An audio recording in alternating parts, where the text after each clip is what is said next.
I hope the officials of this government should be more honorable, not, not using vulgar words. Do not. You call the attention of the government officials. Hindi lahat, pero mayroong mga government officials who are too vulgar in their work.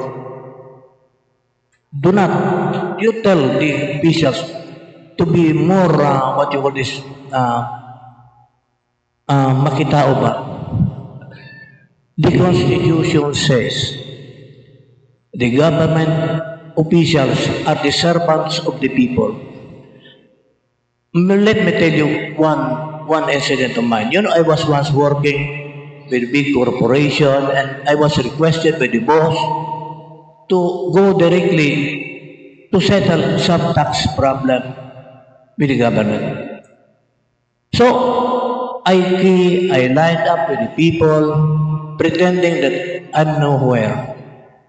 I saw my paper at the top. Then it went down, down, down. So I told the woman there that ma'am, excuse me, bakit yung papel ko andyan niya?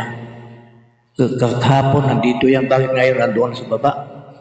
So, nagalit siya, sino daw ako? Sabi, hindi yung punto, ma'am. Ang punto ko lang, ang nakalinya dito lahat mga farmers ng bangko. Bakit yung papilis ko andoon na sa baba? Kasi kung hindi ka makalagay, andoon niya palagi sa taas.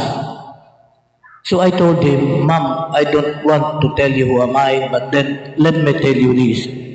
I am one of those people paying for your salary. Without people paying their taxes, walang sweldo ang mga government official.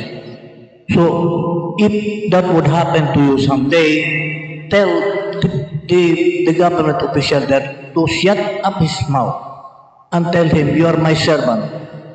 Do not be. Dito kasi hindi naman lahat. Marami yung kumo yung mga lagay-lagay. Arias, hindi yung lagay mo